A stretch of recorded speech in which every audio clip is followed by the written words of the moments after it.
Le bonheur est dans les blés, c'est le nouvel ouvrage collectif publié par Passion Céréales. 7 intellectuels ont réfléchi sur les céréales et tentent ensemble de réenchanter l'alimentation. Un moyen de remettre du sens, de la mémoire, de l'affectif dans la question alimentaire. Olivier Assouli est professeur de philosophie et directeur de la recherche et des éditions de l'Institut français de la mode. Écoutez son histoire, il était une fois des amateurs de produits céréaliers. Il faut dire un mot de la notion d'amateur, dont le sens premier est extrêmement péjoratif. Quand on dit de quelqu'un c'est un amateur, en général on désigne son manque de professionnalisme, ce qui signifie son incompétence. Mais l'amateur, ça signifie également autre chose. C'est une notion historiquement constituée autour du XVIIe siècle, lorsque des individus qui aiment particulièrement par exemple la peinture, vivent, fréquentent à la fois les artistes et l'art et produisent des discours autour de ces champs-là. Donc ce qui caractérise l'amateur, c'est essentiellement de développer des compétences dans un domaine particulier. Alors c'est vrai qu'habituellement on associe l'amateur à l'amateur d'art, mais il y a des amateurs dans absolument tous les champs. Il y a des amateurs d'informatique, comme il existe des amateurs de gastronomie, de vin. Et je me suis demandé s'il pouvait éventuellement exister, y avoir des amateurs de céréales. Alors l'amateur de céréales, ça ne serait pas simplement celui qui consommerait des céréales de manière je sais pas, quotidienne, lors de son petit déjeuner. On n'est pas amateur en mangeant simplement des céréales, mais on est amateur en développant un certain nombre de connaissances, de compétences autour d'un produit, que ce produit soit fini, s'il s'agit par exemple de pain, ou au contraire si ce produit entre dans la composition d'autres produits comme pour le coup les céréales.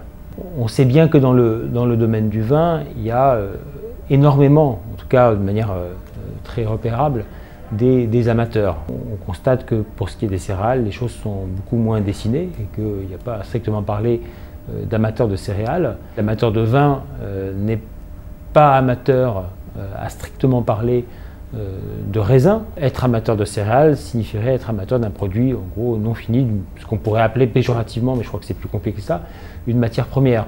Donc évidemment, l'amateur de céréales, on va le retrouver dans l'étape suivante, dans un produit élaboré, qui pourra être, par exemple, le pain. Il y a un très très beau livre de Kaplan, un historien américain, qui a montré comment le pain a été à nouveau investi par des individus. On s'est mis à réfléchir à nouveau sur les modes de production, d'une certaine manière à désindustrialiser la production du pain pour travailler certaines farines, des levains, des temps de pétrissage, etc. Donc réélaborer complètement une activité.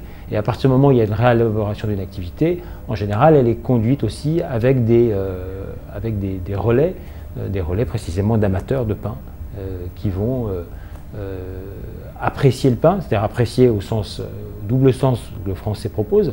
C'est-à-dire ça signifie en gros je prends un certain plaisir à manger ce pain, mais apprécier exactement comme un professeur avec la copie d'un élève, ça signifie aussi mesurer, juger. C'est pour ça que j'oppose la figure de l'amateur à celle du consommateur, où chez le consommateur il y a beaucoup plus de passivité, bien moins d'activité, et en général on est moins dans le plaisir et plus dans la jouissance. Un exemple ou quelque chose qui m'a frappé il y a quelque temps, c'est de voir mentionner sur un paquet de biscuits que ces biscuits contenaient des céréales.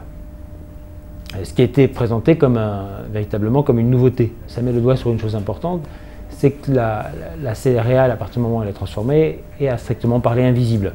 Donc si elle est invisible et s'il n'y a pas ce travail sur lequel j'ai mis l'accent, à savoir de recherche, d'élaboration, de visée, la céréale devient une sorte d'appellation générique.